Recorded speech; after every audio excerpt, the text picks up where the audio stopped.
you know how powerful the mind is?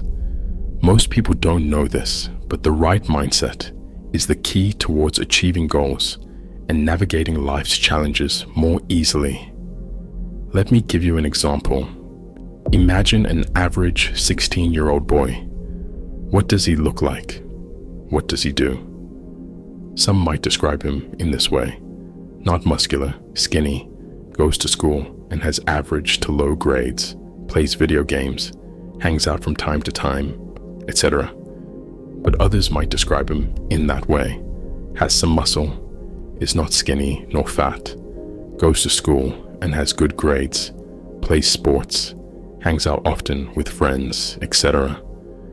I want you to think for a second.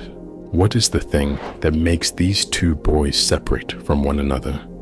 If you don't know the answer to this question, it is their mindset.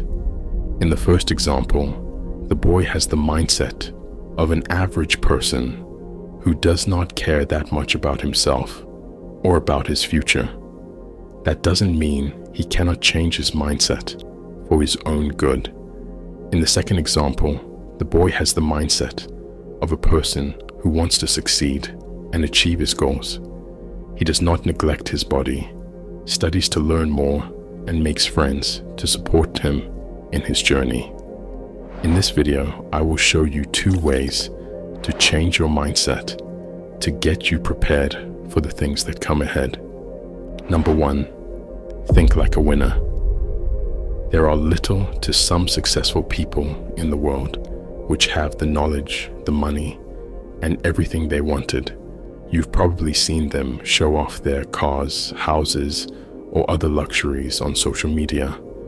Some of them shared how they succeeded by talking on a podcast or in YouTube videos, explaining how they did it, the daily routines they used to succeed, the things they did and still do on a daily basis, and other things.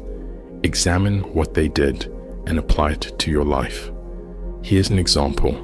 A man gets up at 7:45, gets prepared before 8, goes out for a walk for 15 minutes, works out for around 2 hours, goes home, takes a shower, gets work done, makes a list of things he will do tomorrow, and goes to sleep.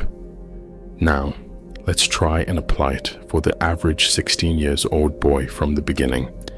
He gets up at 8:30, prepares for school, which starts at 9:30, goes to school, studies for around 5 to 6 hours, goes home, relaxes for an hour by taking a nap or reading a book, goes out and trains for around 40 minutes, takes a shower, plays some games, then before going to sleep, quickly writes things for tomorrow, and then goes to sleep. His routine is simple, isn't it? You can create one like his too, but first you have to observe the routine of a person who has already succeeded. Ask yourself the following questions. What does he do? Why does he do it? Then after you find the answers to these questions, you can apply it to your daily life. Now, I'm not saying to copy it completely because it may not suit you. We are each different after all. Create your own while using the routine of the successful person as an example. Then make sure you stick to it. It will be hard when you begin because it's something new and different. But with consistency, you will become a successful person too. Remember, if you don't go out of your comfort zone, you won't change. Number 2, change your view. Did you know that most people are pessimists? Many people are pessimists because they mostly focus on the bad aspects of things and ignore, or sometimes don't even see, the good. Do not be a pessimist. It is easy to be one. You just look at the bad side of events, people, or things, and would prefer to complain almost all the time about these things. Being an optimist, however, doesn't necessarily mean it is hard to see the bright side of things. You look at the good side of events, people, or things, even if they are bad. A simple example is a glass of water which is filled until the half. A pessimist would point out that it's only half full and would complain that it is not enough for him to drink. An optimist would point out that it is half filled and that it is good there is water for him to drink.